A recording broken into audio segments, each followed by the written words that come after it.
Bismillahirrahmanirrahim.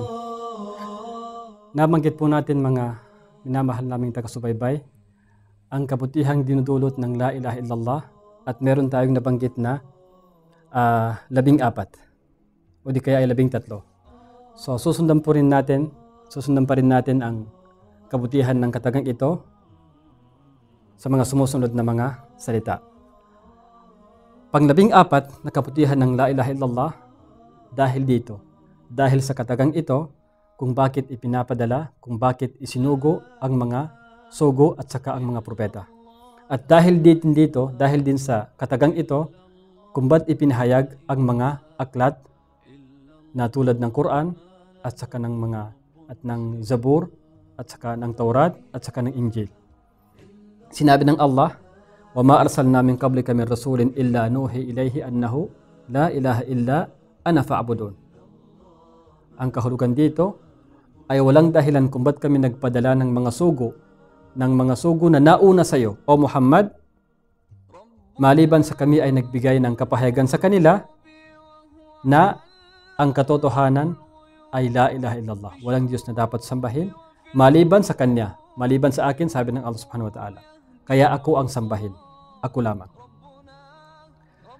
Pang 15 kabutihan nitong La ilaha illallah, ito ang kabutihan.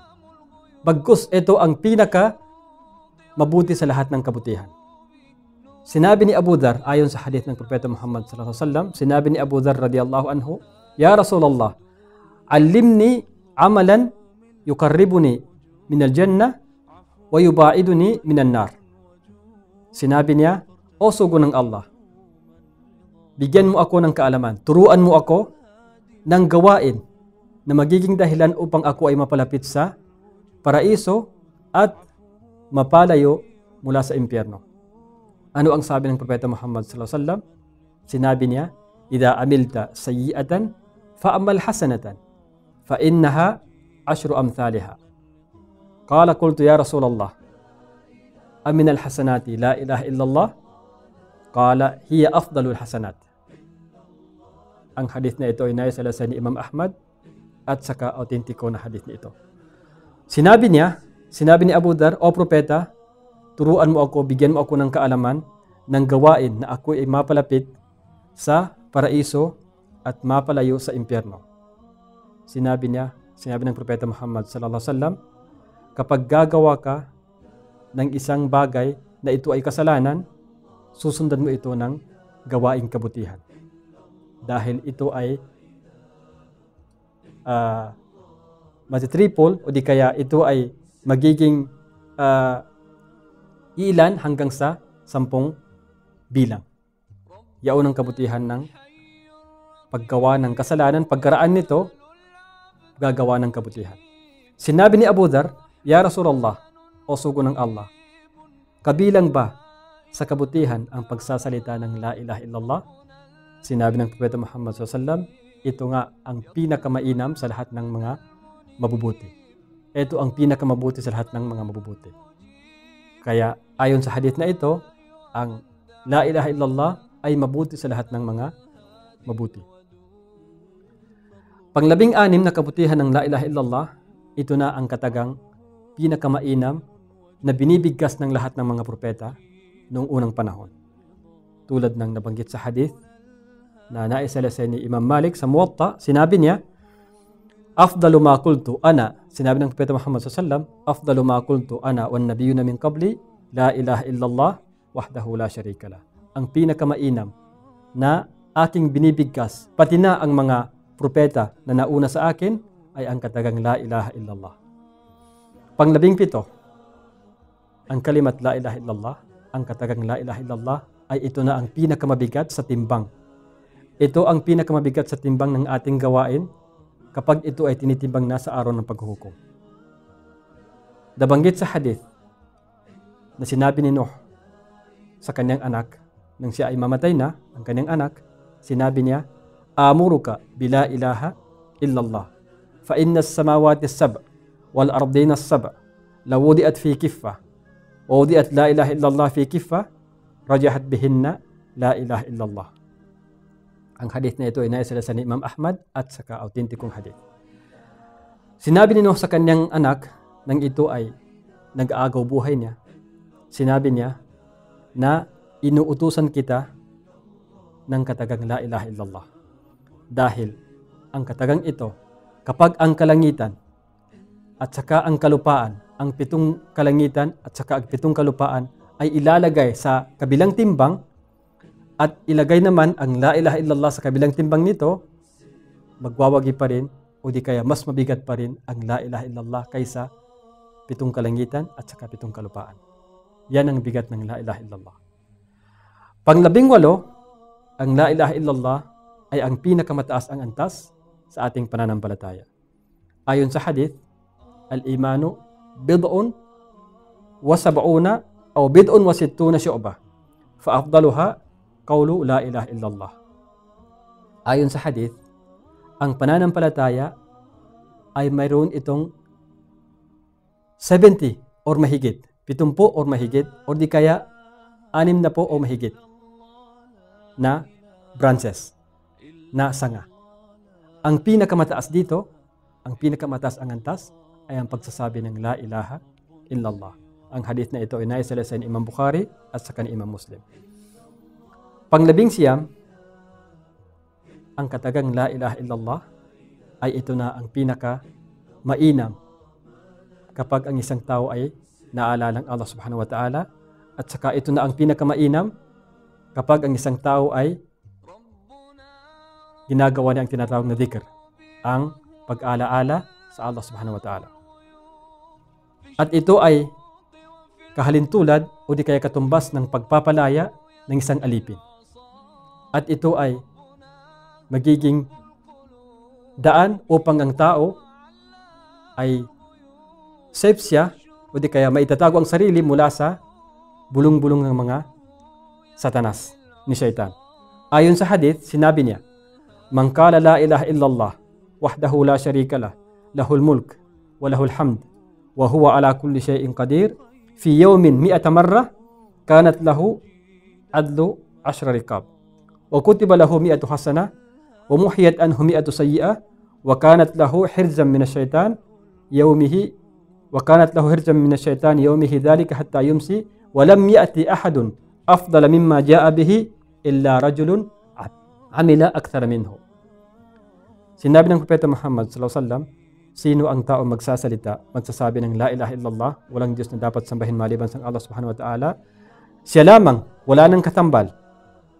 Nasa kanya ang kamahalan, nasa kanya ang kaharian, at siya ang nagmamay-ari ng lahat ng bagay, at siya ang may kakayahan sa lahat ng bagay.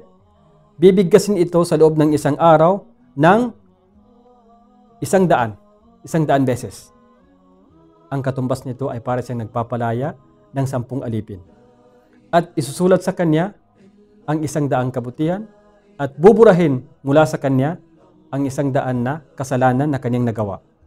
At ito ay magiging dahilan upang siya ay maitatago mula sa bulong ni Satanas sa araw na iyon hanggang sa maging gabi na. Hanggang sa maging gabi na, at walang ibang makakarating sa kanyang ginawa na ito maliban sa taong magbabanggit ng la ilaha illallah ng mas marami dito. Yaon ang kabutihan ng isa pa na nabanggit sa la ilaha illallah. Ang hadith na ito ay naisala sa Imam Bukhari at sa Imam Muslim. Bilang pangalawampung kabutihan, para matapos na ang kabutihan ng la ilaha illallah, ang la ilaha illallah, kapag sinabi ito ng isang alipin, ay bubuksan sa kanya ang pinto ng paraiso, ang 8 pinto ng paraiso. Ang 8 pintuan ng paraiso ay bubuksan sa kanya. Tulad ng nabanggit sa hadith na sinabi niya, "Ma minkum min ahadin yatawadda fayusbigul wudu thumma yaqul ashhadu an la ilaha illallah wa anna muhammadan abdullahi wa rasuluh illa futihat وأشهد أن محمدا عبد الله ورسوله إلا فتحت له أبواب الجنة الثمانية يدخل من أيها شاء." Sino man sa inyo ang magsasagawa ng tinatawag na ablusyon, wudu, pagkaraan, ito ay gagawin niyang buo. Pagkaraan, sasabihin niya, bibigkasin niya na ashhadu an la ilaha illallah, ako'y sumasaksi na walang Diyos na dapat sambahin maliban sa Allah subhanahu wa ta'ala, at si Muhammad ay kanyang sugo, at saka ang kanyang alipin, bubuksan sa kanya ang 8 pintuan ng paraiso, papasok siya doon sa aliman kanyang magustuhan. Yaw ang isa pagkabutihan ng la ilaha illallah. Kasama pa rin sa kabutihan ng la ilaha illallah, ito ang dahilan upang ang tao ay mapaligtas sa anumang kapahamakan dito sa mundong ito at saka sa kabilang buhay.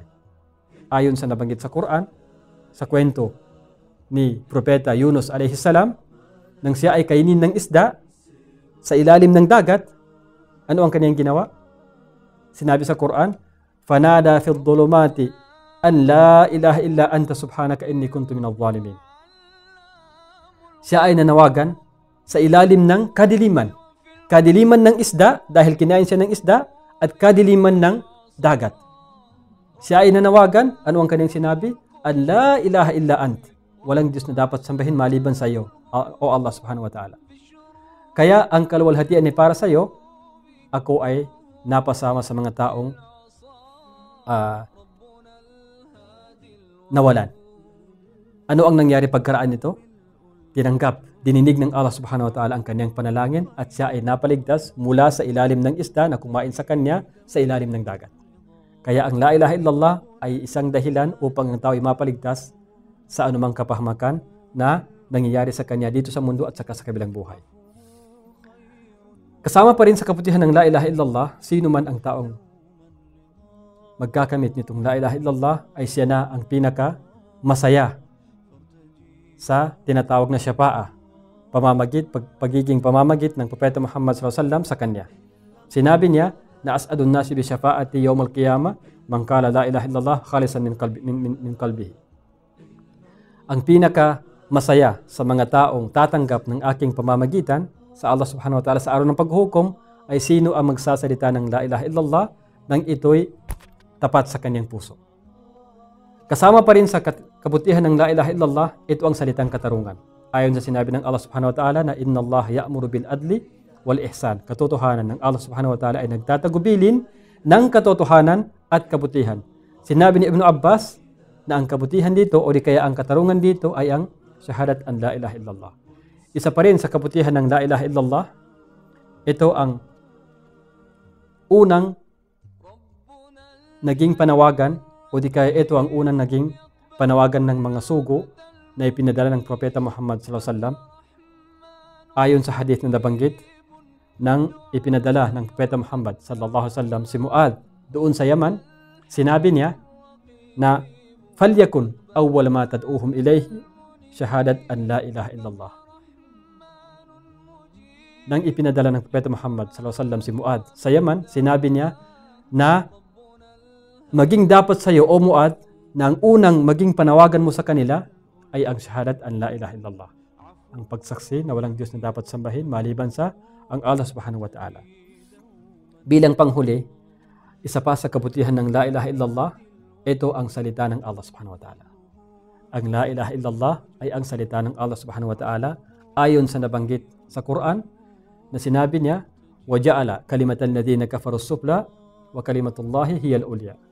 At kanyang ginawa ang salita ng Allah subhanahu wa ta'ala o kanyang ginawa ang salita ng mga hindi mananampalataya na pinakamababa ang antas.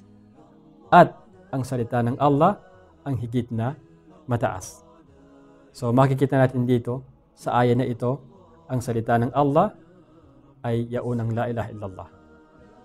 So dahil sa dami nitong la ilaha illallah, dahil sa kabutihang binigay sa atin, siguro sapat na ito na nalaman natin ang kabutihan ng la ilaha illallah dahil tulad ng naunang nabanggit ko sa unang paksa natin, unang pagsasalita natin na ang kabutihan ng la ilaha illallah, ang ilan sa mga scholar ay binanggit ito hanggang sa umabot ng more than 100.